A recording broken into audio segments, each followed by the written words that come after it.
Hi guys, so I just came back from the MAC store and I picked up some things there and I want to show you guys what I got. I decided I wanted to try some of their basics like their primers, their concealer, blush, lipsticks. So I went into the store and I only got a couple of products, but oh my goodness, I spent a lot of money on these couple of items because that's just the way it's priced here. There's no way of getting around it, so yeah, it is what it is. So just looking at my face, the lady at the counter actually did do my makeup. It's not anything over the top, more of a natural look, which is exactly what I like. She started off with the Prep and Prime, and that's what this one looks like, and it's just got the little pump. And you only need a little bit of this, and she told me just to concentrate it in my T-zone, so my forehead, my nose, and through here. And with me having oily skin, I really hope this product does its job. She actually did the makeup for me earlier on in the day, a couple of hours ago, and I haven't really had to touch up on my face. Just a little bit on my nose, I just had to blot because that's where I shine the most. But other than that, I haven't touched up anywhere else. So far so good. We'll see how I go with it. Now with my foundation, I generally just wear a powder. I'm not really into, the liquid foundations, but she did put on the Studio Fix fluid and she said it is oil free and it actually absorbs the oil in the skin. So she used that after the primer, and yeah, honestly since then I haven't seen my face shining as it usually would when I wear my makeup. Like I said before, I've only had to blot my nose just a tad and that's about it. So I got this one in the NW50 and that's what it looks like, and this is what the opening's like. And once again, she only used a little bit. Like I said, I don't like my makeup too heavy. I like more of a light coverage because I like my skin to still breathe. So this should last me a very long time. And I'll just give you a little sample of what it looks like. So that's it there. And when she rubbed it in, it pretty much disappeared. And it's got a really nice matte feel about it, which is really good. And I also got the Studio Finish Concealer. This one is also in an NW50, so obviously that's my shade. And once again, she only used a tiny bit of this, and that's what this one looks like. And it's really concentrated in the pot, so you only need a little bit. Stab it under your eye and just blend it through, and that's pretty much it. So this should also last me quite some time. Now in terms of a finishing powder, the lady ended up using the mineralized finish powder, I think that's what it's called. And it gave my skin a really nice glow, but with the price of the products, I wasn't going to get everything. So I decided on the blush and didn't get the mineralized finish powder. Instead, I'm just going to stick to my LA Colors mineral press powder, which I use, and this one's in Ebony.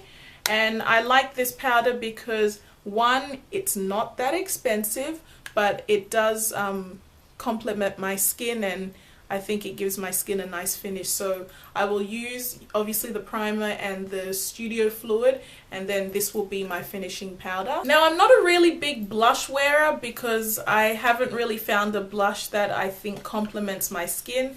It's either too bright or it just makes my face just look weird. So I generally don't wear blush.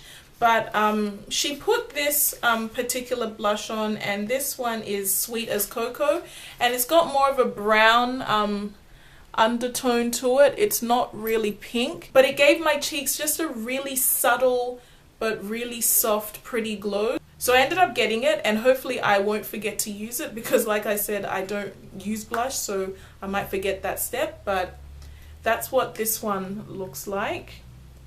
So as you can see, it's more of a brown as opposed to a pink. And it just gave a really subtle glow on my cheeks.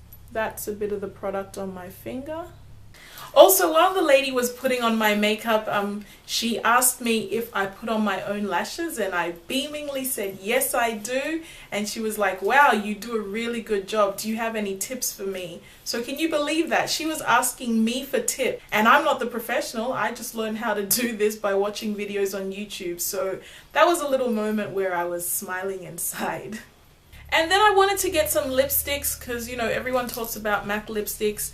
I tried Girl About Town, I tried the Viva Glam, the Nikki one, I tried Ruby Woo. The Nikki one, it was nice. I mean, it definitely pops on brown skin, but I feel like I've got something very similar, so I didn't bother getting it. Also, the Girl About Town, it also popped on my skin, but once again, I feel like I've got a similar type of lipstick, and the lipsticks are $37 each, so I really had to be careful not to just grab everything. So I ended up just getting the Ruby Woo, because, you know, everyone needs a good red lipstick, and I really liked how it looked on my lips. It's like a blood red, really stands out, and it's really pretty, obviously on brown skin. So that's the one I ended up getting. Now, I actually did buy the Girl About Town, but after walking around the department store a little bit, I thought, hold on, I don't need it, because like I said, I've got a similar one. So I went back to see if I could swap it for something else. So I ended up going back and I tried Up the Amp, and I really liked that because it had that purple look to it, and I've been looking for a purple type of lipstick, but they didn't have any in stock. So I ended up just getting a refund for the Girl About Town. So I might go back next week and get Up the Amp, but hey, we'll see. But yeah, Ruby Woo is the one that I settled on. And then just on my way home, I decided to pass through the chemist, and I picked up this Maybelline Color Sensational. This one is called Fuschia Forever, and it's color 140, and it is a bright pink lipstick. It's actually a creamy one, and it'll look really nice on the lips. It's also quite bright.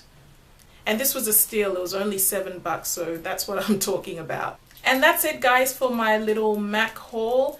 Like I said, it was only a few items, but trust me, I spent a ridiculous amount of money on those few items.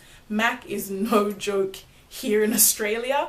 So all of you in the UK and the US, consider yourselves lucky that you are not paying as much as we are paying over here for MAC products. But yeah, I'll try the products and hopefully I like it, but we'll see. My main concern is my T-zone. I just don't like it being shiny because it's really annoying that I have to touch up my face, you know, as the day goes on. So if these products can, you know, really limit that and not prevent it from happening excessively, then hey, I will be definitely a MAC fan. And guys, I'm still loving this hair.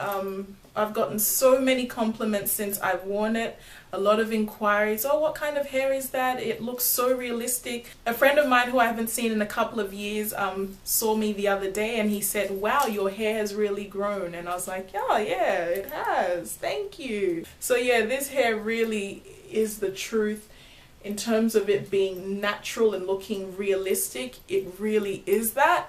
Also today, before I went into the city, I went to another store and they were selling hair products there, and there was a lady there who was buying relaxer, and she was like, oh wow, your hair's really nice. I'm gonna be relaxing my mom's hair today. So obviously she thought that my hair had been relaxed, and this is what it looked like. So this relaxed texture really is the bomb. It's the business, and I absolutely love it. So yeah, guys, like this video if you want me to do maybe a tutorial on the products when I use them, so you can see, you know, the whole process and how it works with my skin. Yeah, like this video and comment down below. But yeah, that's about it. Have a great day or night wherever you are, and I will see you in my next video. Bye.